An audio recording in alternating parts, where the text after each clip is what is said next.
ನಿಮ್ಮ ಸರ್ಕಾರದಲ್ಲಿರ್ತಕ್ಕಂಥ ಪ್ರತಿಯೊಂದು ಸಚಿವರು ಪ್ರತಿಯೊಂದು ಹಗರಣಗಳಲ್ಲಿ ಸಿಕ್ಕಾಕೊಂಡು ಜೈಲಿಗೆ ಹೋಗಿ ಇವತ್ತು ಬೇರುಗಳ ಮೇಲೆ ಇದ್ದಾರೆ. ಹಾಗಿರ್ತಕ್ಕಂಥ ಸಂದರ್ಭದಲ್ಲಿ ನೀವು ಎಸ್ಸಿ ಜನಾಂಗಕ್ಕೆ ಸೇರ್ತಂತ ಚಿಕ್ಕಬಳ್ಳಾಪುರದಲ್ಲಿ ಬಾಬು ಅನ್ನೋರ್ನ ಬಳಸ್ಕೊಂಡು ನೀವು ನಮ್ಮ ಸಂಸದರ ಮೇಲೆ ಸುಳ್ಳು ಕೇಸ್ ಹಾಕೋದ್ರ ಮುಖಾಂತರ ದಲಿತರನ್ನ ಅಲ್ಲಿನೂ ಬಳಸ್ಕೊಂತ ಇದ್ರಿ. ಅಂಬೇಡ್ಕರ್ನ ಬಳಸ್ಕೊಂಡು ನೀವು ಯಾವ ರೀತಿ ಅಂಬೇಡ್ಕರ್ ಮೋಸ ಮಾಡಿದ್ರಿ, ಯಾರೇ ತಪ್ಪು ಮಾಡಿದ್ರು ಬಾಬು ವಿಷಯದಲ್ಲಿ ಅವ್ರಿಗೆ ಶಿಕ್ಷೆ ಆಗ್ಲಿ, ಅದು ಬಿಟ್ಟು ಅವ್ರ ಮನೆಯವರೇ ಡಿಪಾರ್ಟ್ಮೆಂಟ್ ಹೋಗಿ ಕೇಸನ್ನು ಅವರೇ ಬರೆದು ನಿಮ್ಗೆ ಸೈನ್ ಹಾಕಿ ಅಂತೇಳಿ ಅವ್ರ ಮನೆಯವ್ರ ಮೇಲೆ ಒತ್ತಡ ಹಾಕಿರ್ತಕ್ಕಂಥದ್ದು ನೀವು ನೋಡಿದ್ದೀರಿ. ನಿಮ್ಗೆ ನಿಜವಾಗ್ಲೂ ಸಂವಿಧಾನದ ಬಗ್ಗೆ ಸ್ವಲ್ಪ ಆದ್ರೂ ಗೌರವ ಇದ್ರೆ ಸಿದ್ದರಾಮಯ್ಯನವರು ಬೇಲ್ ಮೇಲೆ ಇರೋದು ಅವ್ರ ಮೇಲೆ FIR ಆಗಿದೆ.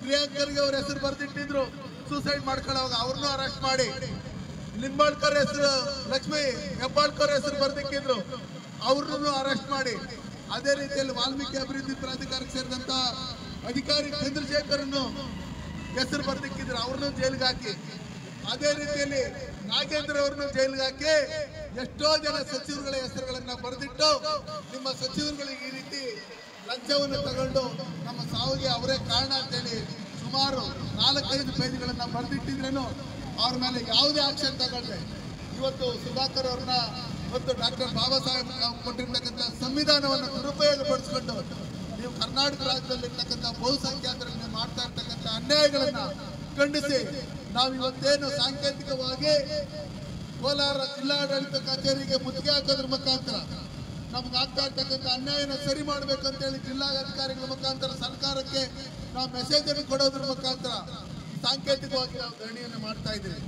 ಇವತ್ತು ನಡೀತಾ ಇರ್ತಕ್ಕಂಥ ಹೋರಾಟ ಮುಂದಿನ ದಿನಗಳಲ್ಲಿ ಬೆಂಗಳೂರಲ್ಲಿರ್ತಕ್ಕಂಥ ಎಲ್ಲ ಅಭಿವೃದ್ಧಿ ನಿಗಮಗಳಲ್ಲಿ, ಅದು ಅಂಬೇಡ್ಕರ್ ಅಭಿವೃದ್ಧಿ ನಿಗಮ, ಭವ್ಯ ಅಭಿವೃದ್ಧಿ ನಿಗಮ, ಆದಿಜಾಮ 8 ನಿಗಮಗಳ ಕಚೇರಿಗಳಿಗೆ ಸಹಸ್ರಾರು ಸಂಖ್ಯೆಯಲ್ಲಿ ನಮ್ಮ ನಾಯಕರುಗಳ ನೇತೃತ್ವದಲ್ಲಿ ಮುತ್ತಿಗೆ ಹಾಕೋದ್ರ ಮುಖಾಂತರ ನಿಮಗೆ ನಾವು ತಕ್ಕ ಪಾಠ ಕಲಿಸ್ತೀರಿ ಅಂತ ಹೇಳೋದ್ರ ಮುಖಾಂತರ ಇವತ್ತು ಈ ಹೋರಾಟದಲ್ಲಿ ಭಾಗವಹಿಸಿರ್ತಕ್ಕಂಥ ಇದರ ನೇತೃತ್ವ ವಹಿಸಿರ್ತಕ್ಕಂಥ ಎಲ್ಲ ಜಿಲ್ಲಾಧ್ಯಕ್ಷರ ಆದಿಯಾಗಿ ಮಾಜಿ ಶಾಸಕರಾದಂಥ ಸಂಪಂಗಣ್ಣವರು, ಓಂಶಕ್ತಿ ಚಂಪತಿರವರು, ಕಪಾಲಿ ಶಂಕರ್ ಅವರು, ಎಲ್ಲ ಮಂಡಲ ಆ ಸಮಾಜವನ್ನ ಹತ್ತಿರ್ತಕ್ಕಂಥ ಮೆಟ್ಲುಗಳನ್ನ ಮತ್ತೆ ಓಟ್ ಕೊಟ್ಟಿರ್ತಕ್ಕಂಥ ಜನವನ್ನ ಸ್ಮಶಾನಕ್ಕೆ ಕಳಿಸೋಂಥ ಕೆಲಸಗಳನ್ನ ಏನು ಮಾಡ್ತಾ ಇದ್ದಾರೆ, ಇದನ್ನ ಖಂಡಿಸಿ ಕೂಡಲೇ ನೀವು SCPTS ಇರ್ತಕ್ಕಂಥ ಏನು ದಲಿತರಿಗೆ ಸಮುದಾಯಕ್ಕೆ ಸೇರಿರ್ತಕ್ಕಂಥ ಹಣವನ್ನು ಕೂಡಲೇ ವಾಪಸ್ ತಗೊಂಡು ಅವರ ಅಭಿವೃದ್ಧಿಗೋಸ್ಕರ, ಅವರ ಡೆವಲಪ್ಮೆಂಟ್ಗೋಸ್ಕರ ಬಳಸಬೇಕು.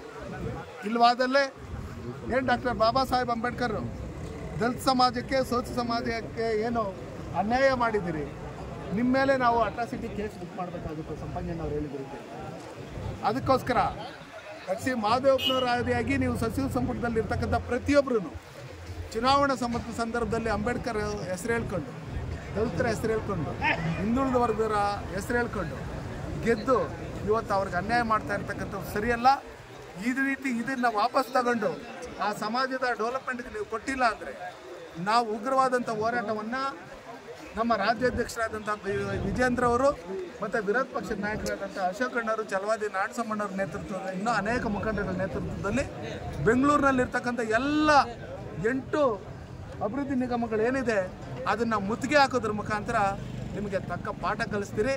ಕೂಡಲೇ ಸಿದ್ದರಾಮಯ್ಯನವರು ಮತ್ತು ಸಚಿವ ಸಂಪುಟಕ್ಕೆ ನಿಮಗೇನಾದ್ರು ಸ್ವಲ್ಪ ಏನಾದರೂ ನಾಚಿಕೆ ಮಾನ ಮರ್ಯಾದೆ ಏನಾದರೂ ಇದ್ದರೆ ಕೂಡಲೇ ಈ ಹಣವನ್ನು ವಾಪಸ್ ಆ ಸಮಾಜದ ಡೆವಲಪ್ಮೆಂಟ್ಗೆ ಕೊಡಬೇಕು ಅಂತ ಹೇಳಿ ಈ ಮೂಲಕ ಒತ್ತಾಯ ಮಾಡ್ತೀವಿ. ಮುಖ್ಯಮಂತ್ರಿ ಹುದ್ದೆ ಕಳ್ಕೊಂಡಿದ್ರೆ ಅದು ಮೊದಲನೇದಾಗಿ ಅವರ ಅಜ್ಜಿ ಇಂದಿರಾ ಗಾಂಧಿ. ಅದೇ ರೀತಿಯಲ್ಲಿ ಅವರ ಪರಮೇಶ್ವರ್ ಅವರೇ ಹೇಳಿದ್ದಾರೆ, ಅವರು ಗೃಹ ಸಚಿವರು, ಈ ಕರ್ನಾಟಕ ರಾಜ್ಯದಲ್ಲಿ ಇಡೀ ದೇಶದಲ್ಲಿ ಮತಗಳನ್ನ ಯಾವ ರೀತಿ ನಾವು ಮಾಡ್ತಾ ಇದ್ರಿ ಕಾಂಗ್ರೆಸ್ ಅವರು ಅನ್ನೋ ಲೆಕ್ಕಾಚಾರದಲ್ಲಿ ಇಟ್ಕೊಂಡು ಮೊದಲಿಂದನೂ ಅದು ಅವರ ಬ್ಲಡ್ಡಲ್ಲಿ ಬಂದ್ಬಿಟ್ಟಿದೆ. ಅದು ಹಂಗಿರ್ತಕ್ಕಂಥ ಸಂದರ್ಭದಲ್ಲಿ ರಾಹುಲ್ ಗಾಂಧಿಗೆ ಲೋಕಜ್ಞಾನ ಇಲ್ಲ.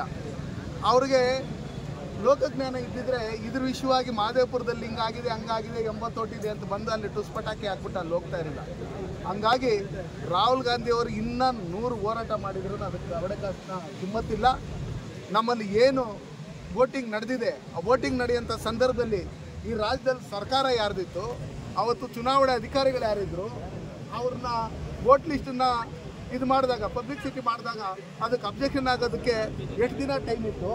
ಆ ಟೈಮಲ್ಲಿ ಇವ್ರೇನು ಮಣ್ಣು ತಿಂತಾ ಇದ್ರಾ? ಅವತ್ತು ಸುಮ್ಮನೆ ಇದ್ದು ಚುನಾವಣೆ ಸಂದರ್ಭದಲ್ಲಿ ಶಿವಾಜಿನಗರ, ಇನ್ನೊಂದು ಮತ್ತೊಂದು ಕಡೆ ಕೋಲಾರ ಆದಿಯಾಗಿ ಎಲ್ಲ ಕಡೆನೂ ಒಂದು ಕಮ್ಯುನಿಟಿಗೆ ಸೇರಿದಂಥವ್ರು. ಶಿವಾಜಿನಗರದಲ್ಲೂ ಓಟ್ ಇರುತ್ತೆ ಅವ್ರದ್ದು, ಟಾನಿ ರೋಡಲ್ಲೂ ಓಟ್ ಇರ್ತದೆ, ಕೋಲಾರಲ್ಲೂ ಓಟ್ ಇರ್ತೈತೆ. ಅವ್ರು ಬಂದು ರಾತ್ರಿ 9 ಗಂಟೆ 10 ಗಂಟೆವರೆಗೂ ಓಟ್ ಹಾಕ್ತಾ ಇರ್ತಾರೆ. ಹಂಗಿರ್ತಕ್ಕಂಥ ಸಂದರ್ಭದಲ್ಲಿ ಸತ್ತೋಗಿರೋರ ಹೆಸರಲ್ಲೂ ಓಟ್ ಹಾಕ್ತಾರೆ, ಬದುಕಿರೋರ ಹೆಸರಲ್ಲೂ ಓಟ್ ಹಾಕ್ತಾರೆ. ಎಲ್ಲ ಸಮಾಜದವರು ಬದುಕಿರೋರ ಹೆಸರಲ್ಲಿ, ಸತ್ತಿರೋರ ಹೆಸರಲ್ಲಿ ಓಟ್ ಹಾಕಂಥವ್ರು ಕಲಿಸ್ಕೊಟ್ಟಿದ್ದೆ ಈ ಕಾಂಗ್ರೆಸ್ ಪಾರ್ಟಿಯವರು. ಹಂಗಿರ್ತಕ್ಕಂಥ ಸಂದರ್ಭದಲ್ಲಿ ಕೂಡಲೇ ಇವತ್ತು ಏನು ರಾಹುಲ್ ಗಾಂಧಿಯವರು ಸುಳ್ಳು ಆರೋಪವನ್ನು ಮಾಡಿದ್ದಾರೆ ಭಾರತೀಯ ಜನತಾ ಪಾರ್ಟಿಯ ಲೋಕಸಭಾ ಸದಸ್ಯರಾಗಲಿ ಜನಪ್ರತಿನಿಧಿಗಳಾಗಲಿ, ಅದು ತಪ್ಪು ಅಂತೇಳಿ ಕೂಡಲೇ ಬಹಿರಂಗವಾಗಿ ಅವರು ಕ್ಷಮಾಯಾಚನೆ ಮಾಡಬೇಕು. ಈಗಾಗಲೇ ಚುನಾವಣಾಧಿಕಾರಿಗಳು ಅವ್ರಿಗೇನು ನೋಟಿಸನ್ನು ಕೊಟ್ಟಿದ್ದಾರೆ, ಚೀಮಾರಿಯನ್ನು ಹಾಕಿದರೆ, ಇದನ್ನಾದರೂ ನೋಡಿಕೊಂಡು ಮುಂದಿನ ದಿನಗಳಲ್ಲಿ ಅವರು ಏನು ಹೋರಾಟ ಮಾಡ್ತಾರೆ, ಯಾವ ಹೋರಾಟಕ್ಕೆ ಬರ್ತಾರೆ, ಅದನ್ನು ಅಂಕಿಅಂಶಗಳನ್ನು ತಿಳ್ಕೊಂಡು ಆಗು ಹೋಗುಗಳನ್ನ ತಿಳ್ಕೊಂಡು ಅದಾದಮೇಲೆ ಹೋರಾಟಕ್ಕೆ ಬಂದರೆ ಏನೋ ಸ್ವಲ್ಪ ಮರ್ಯಾದೆ ಸಿಗುತ್ತೆ. ಇಲ್ಲಾಂದರೆ ರಾಹುಲ್ ಗಾಂಧಿ ಅವರಿಗೆ ಯಾವುದೇ ರೀತಿಯಾದಂಥ ಮರ್ಯಾದೆ ಸಿಕ್ಕಲ್ಲ. ಭಾರತೀಯ ಜನತಾ ಪಾರ್ಟಿಯಲ್ಲಿ ನಾವೇನು ಪ್ರಜಾಪ್ರಭುತ್ವದಲ್ಲಿ ನಾವು ಎಷ್ಟೋ ಕಡೆ UP ಯಲ್ಲಿ ಗೆಲ್ತೀರಿ ಅಂತ ಎಲ್ಲ ಸೀಟು ನಮ್ಮದೇ ಬರುತ್ತೆ ಅಂತ ತಿಳ್ಕೊಂಡಿದ್ವಿ, ಅಯೋಧ್ಯೆಯಲ್ಲಿ ನಮ್ಮದೇ MP ಗೆಲ್ತೀರಿ ಅಂತ ತಿಳ್ಕೊಂಡಿದ್ವಿ. ಸೋತಾಗ ಜನತಾ ಜನಾರ್ದನ ಕೊಟ್ಟಿರ್ತಕ್ಕಂಥ ಆದೇಶಕ್ಕೆ ನಾವು ತಲೆಬಾಗಿದ್ದೀವಿ. ಹಂಗಿರ್ತಕ್ಕಂಥ ಸಂದರ್ಭದಲ್ಲಿ ಅವರು 3-4 ಚುನಾವಣೆಯಲ್ಲೂ ಸೋತು ಸುಣ್ಣು ಆಗ್ತಾ ಇರ್ತಕ್ಕಂಥದ್ದು, ಎಲ್ಲ ರಾಜ್ಯಗಳಲ್ಲೂ ಸೊನ್ನೆ ತುತ್ತಾ ಇರ್ತಕ್ಕಂಥದ್ದು ನೋಡಿ ಅವರು ಹತಾಶರಾಗಿ ಇವತ್ತು ಸುಮ್ಮನೆ ಕಳ್ಳೋಟುಗಳು ಅಂತೇಳ್ಬಿಟ್ಟು ಹೇಳಿ ಏನು ಆರೋಪ ಮಾಡ್ತಾ ಇದ್ದಾರೆ, ಇದು ಸತ್ಯಕ್ಕೆ ದೂರವಾಗಿದೆ.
ಪರವಾಗಿ ಮಾಡ್ತೀನಿ, ಅದು ನನ್ನ ಜವಾಬ್ದಾರಿ.